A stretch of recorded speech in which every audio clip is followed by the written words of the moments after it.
Lucifer est un nom qui signifie essentiellement « porteur de lumière ». L'origine de ce nom est latine, dérivée de l'expression « luxfer ».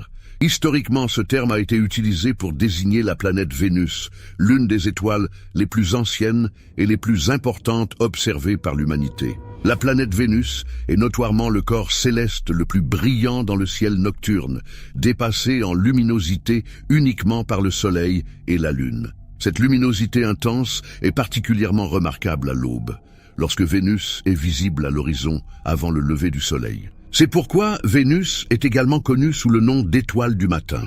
Au fil du temps, l'interprétation et l'utilisation du nom de Lucifer ont subi d'importantes transformations. Ce qui était à l'origine un terme astronomique et poétique a commencé à acquérir des connotations théologiques et culturelles plus profondes. Peu à peu, le nom de Lucifer a commencé à être associé au diable dans la tradition chrétienne. Ce processus d'association a été complexe et influencé par divers facteurs historiques, littéraires et religieux.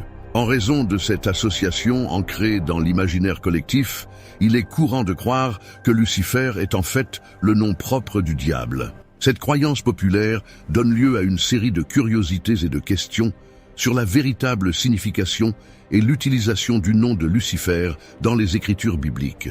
La question de savoir comment et pourquoi Lucifer en est venu à être identifié à la figure du diable est un sujet qui suscite l'intérêt et le débat parmi les théologiens, les historiens et les laïcs, désireux de mieux comprendre les nuances de cette nomenclature et son évolution au cours des siècles. Le mot Lucifer trouve ses racines dans le latin et est un nom masculin qui signifie « celui qui brille » ou « le porteur de lumière ». Il est intéressant de noter que la Bible, ayant été écrite à l'origine dans 3 langues anciennes, l'hébreu, l'araméen et le grec, le terme Lucifer n'apparaît pas dans les écritures originales. Par conséquent, l'origine de ce mot et son utilisation dans la tradition chrétienne nécessitent une analyse minutieuse des traductions et des contextes historiques. Lorsque les textes bibliques ont été traduits en latin, notamment par la Vulgate latine, le mot Lucifer a parfois été utilisé pour traduire des termes spécifiques des langues d'origine. Il est essentiel de comprendre qu'en aucun cas le mot Lucifer n'est utilisé comme un nom propre. Cela signifie que Lucifer ne se réfère pas à une entité spécifique ou à un individu nommé, mais plutôt à une idée ou à une qualité qui dépend fortement du contexte dans lequel elle est utilisée. Dans la traduction latine, le terme Lucifer pouvait s'appliquer aussi bien au sens propre, en référence à l'étoile du matin, un phénomène astronomique bien connu, qu'au sens figuré, pour désigner la proéminence et l'importance d'une personne. Il pouvait également être utilisé pour désigner la gloire de Dieu ou la personne du Christ, en soulignant sa lumière et sa splendeur divine. Dans l'Ancien Testament, le mot Lucifer a été utilisé pour traduire le terme hébreu Hélel, que l'on trouve dans Isaïe 14:12. Ce terme hébreu Hélel signifie brillant ou éclatant, et le contexte du verset d'Isaïe fait référence à la chute du roi de Babylone, en utilisant l'image de l'étoile du matin tombant du ciel pour illustrer sa chute du pouvoir et de la grâce. Dans le Nouveau Testament, la situation est un peu différente. Ici, le nom Lucifer est utilisé dans la traduction latine pour représenter le terme grec « Héosphoros » qui apparaît dans 2 Pierre 1:19.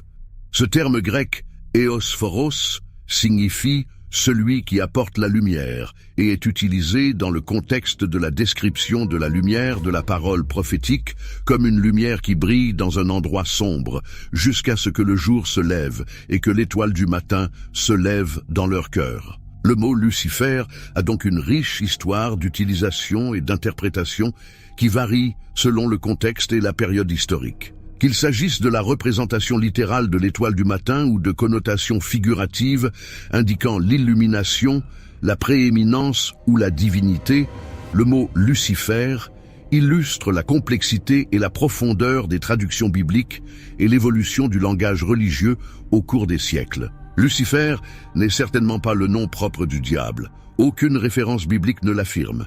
De plus, ni Jésus ni les apôtres n'ont fait référence à Satan en utilisant le nom de Lucifer.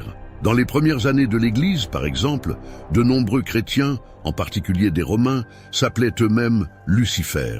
Toutefois, à partir du IIIe siècle après J.C., il est devenu courant pour les chrétiens d'associer le nom de Lucifer à celui de Satan.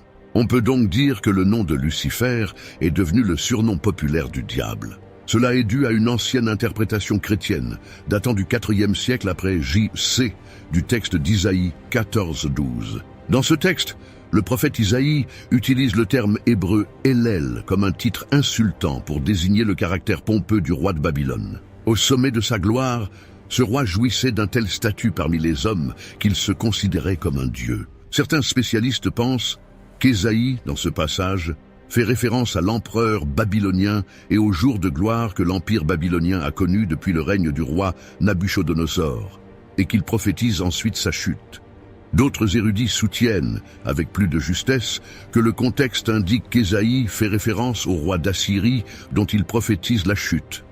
À cette époque, Babylone était sous la domination de l'empire assyrien, et les rois assyriens étaient également appelés rois de Babylone. Quoi qu'il en soit, c'est dans ce contexte que le prophète utilise une sorte de chant moqueur pour parler de la chute de ce roi et de son empire. Dans sa prophétie, il utilise un langage poétique pour souligner l'orgueil et l'iniquité de ce souverain.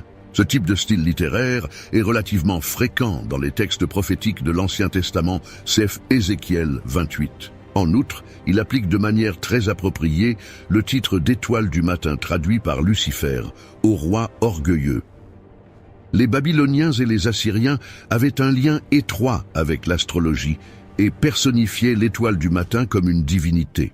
Certains interprètes chrétiens, en particulier au début du Moyen Âge, ont développé une interprétation spécifique d'un passage du livre d'Isaïe, estimant qu'il contenait une référence voilée à Satan. Sur la base de cette interprétation, le nom de Lucifer a commencé à être utilisé comme l'un des titres attribués à Satan. Au fil du temps, cette association s'est renforcée et répandue, au point d'être adoptée par divers groupes, y compris ceux qui, d'une certaine manière, vénèrent ou adorent Satan.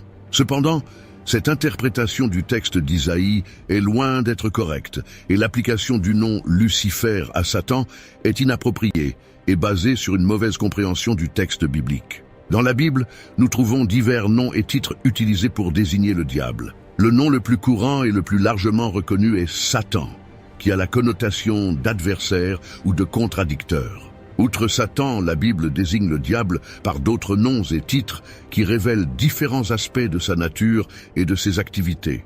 Par exemple, il est appelé le dragon, un titre qui apparaît dans des contextes apocalyptiques pour souligner sa monstruosité et sa malveillance. Un autre nom utilisé est celui du malin, qui dans certaines traductions apparaît comme Bélial, soulignant sa nature intrinsèquement mauvaise. Le diable est également connu comme le père du mensonge, soulignant son penchant pour la tromperie et le mensonge. En outre, il est appelé le tentateur, illustrant son rôle dans l'incitation des êtres humains à pécher et à s'écarter de la voie de Dieu. Ces désignations se retrouvent dans divers passages de la Bible, tels qu'Apocalypse 12, 3, 7, 9, 2 Corinthiens 6, 15, Jean 8, 44 et 1 Thessaloniciens 3, 5. Compte tenu de ce large éventail de noms et de titres, il est clair que l'utilisation de Lucifer pour désigner le diable est incorrecte et n'a aucun fondement dans la tradition biblique correcte. Une preuve solide de cette mauvaise interprétation se trouve dans le Nouveau Testament, où l'apôtre Pierre utilise le terme grec « éosphoros », qui a été traduit en latin par « Lucifer », pour désigner Jésus-Christ lui-même, 2 Pierre 1, 19. Cela indique que le titre Lucifer, ou porteur de lumière, s'applique en fait au Christ et non au diable. De plus, le livre de l'Apocalypse renforce cette idée en déclarant que le seul qui mérite vraiment le titre d'étoile du matin est le Christ glorifié. Apocalypse 22, 16. Par conséquent, l'association de Lucifer à Satan n'est pas seulement théologiquement infondée, mais contredit également les Écritures elles-mêmes, qui réservent ce titre à Jésus-Christ en soulignant sa divinité et la lumière qu'il apporte au monde. Et maintenant, écrivez votre opinion sur ce sujet dans les commentaires et si vous ne l'avez pas encore fait, abonnez-vous à la chaîne en appuyant sur le bouton « Like ». J'espère que tout va bien pour vous et je vous souhaite une excellente semaine.